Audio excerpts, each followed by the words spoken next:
সকলে শেষ পর্যন্ত ভিডিওটা দেখবেন, আশা করছি ভালো লাগবে। কেমন আছো তুমি? কেমন আছো বলো? ওই যেমন ঠাকুর কথা বলতে পারছি না, মাথা হাত করে যেতে পারছি না, কোন করছে। আচ্ছা আচ্ছা, কি এই বাড়িতেই থাকা হয় নাকি? এইটাই এখন আমাদের বাংলায় এখন হিন্দু মুসলমানের ট্রেন্ডিং চলছে, এই সব ভিডিও বেশি চলছে। আমি বলি কি ভাইজান, হিন্দু মুসলমান না ভাগ করে আমরা সকলে মানুষ এক হয়ে থাকতে চাই। তো ভাইজান আমি মুসলিম হয়ে এই হিন্দু মায়ের বাড়ি এসেছি। তো ভাইজান এখানে হিন্দু মুসলমান করার কোনো যুক্তি ওঠে না, কোনো প্রশ্নই ওঠে না।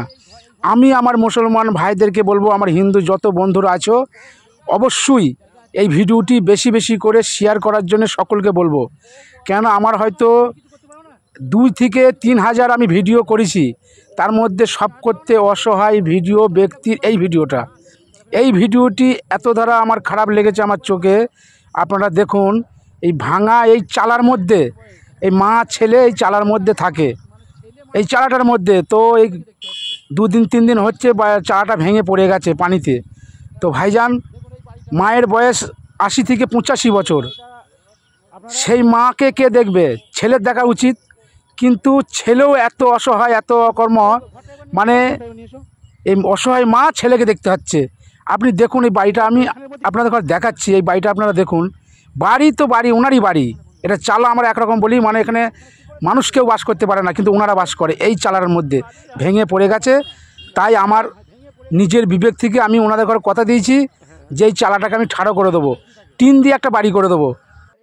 এমন কোনো দয়ামান ব্যক্তি যদি থেকে থাকেন এই চালাটাকে ঠাড়ো করার জন্য কিংবা একটা টিনের বাড়ি করে দেওয়ার জন্য, তো অবশ্যই এই নাম্বারে যোগাযোগ করবেন। আর যারা 200-100 টাকা দেবেন তারা এই স্ক্যানারে মারবেন, তাইলেই হবে ভাইজান। ফলোয়ার আছো তো অবশ্যই এই দেখতে পাচ্ছেন, আমার জীবনে হয়তো প্রথম ভিডিও এটা।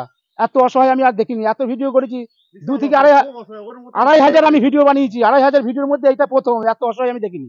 তো আপনারা যদি এই অসহায় মানুষকে কিছু যদি সহযোগিতা করতে চান, আমার মতন দুঃখিনী যেন কেউ না। খুব দুঃখিনী মা না? ঠিক আছে মা, আমি দেখছি আমার বন্ধুরা যদি কিছু সহযোগিতা করে তো এই ঘরটাকে আমি একটু ছাড়ো করে দেবো। যদি কেউ পয়সা করি দেয় এই ফোনপে নাম্বারে, তো আপনার ঘরে আমি টিন দিয়ে হোক, যা দিয়ে হোক, টাকা যা হবে আমি আপনাকে দিয়ে আমি করে দিয়ে যাবো ঘর। ঠিক আছে মা? আর আমি আজকে কিছু নিয়ে এসেছি, এটা কোনো 1 মাসকার বাজার আমি মানে নিয়ে এসেছি। তেল, নুন, ঝাল, হলুদ, আলু, পেঁয়াজ, এখানে অনেক কিছু আছে। হ্যাঁ না, বার করতে হবে না। এখানে অনেক কিছু মুড়ি ফুড়ি, মসুর ডাল টাল এসব আছে, আলু পেঁয়াজ সব আছে। হ্যাঁ, তো এইটা আমি আমার কাছ থেকে আমি দিলাম যতটুকু পারলাম। হ্যাঁ, আমি তো সেরকম কিছু নয়, টোটো গাড়ি চালাই, তো যতটুকু পারলাম আমি দিলাম। আর যদি কিছু হয় সবাই ঠাকুর যতটুকু পারলাম দিলাম। ক্ষমতা দিয়ে আমার মন চাইছে যে আপনাকে আরো দিই, কিন্তু আমার দেওয়ার মতন ক্ষমতা নেই। না, খুব দিয়েছে। হ্যাঁ, আমি চেষ্টা করছি এই ঘরটা ঠাড়া করে দেওয়ার।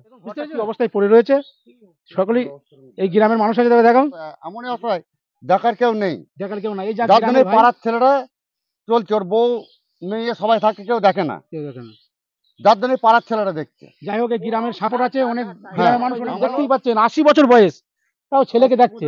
এই বয়সে এই রাস্তা দিয়ে শুয়ে থাকে, আর ওর মতো দুর্দিন কারণ আছে? সেটাই, এইখানে শুয়ে থাকেন। এই ঘর ভেঙে গেছে, আমি যতটুকু পারলাম করলাম। হ্যাঁ, আমি তখন আবার আসবো, যদি ওপরওয়ালা আসাই অবশ্যই আবার আসবো। আর কিছু টাকা নেন, এটা রেখে দেন। ঠিক আছে, ওটো মা, একবার ওঠো, একটু ওঠো। 200 টাকা দিয়েছে, আমাকে আশীর্বাদ করেন যেন আমি আবার আসতে পারি আপনার কাছে। হ্যাঁ, আমি যেন আবার আসতে পারি। আমার যত চুল তত তোমার পরমাই হোক, আর লক্ষ্যে লাভ কর। ঠিক আছে, ভালো থেকো। হ্যাঁ, আসছি তাহলে। যারা মাকে ভালোবাসেন অবশ্যই একটি করে শেয়ার সকলেই করে দেবেন।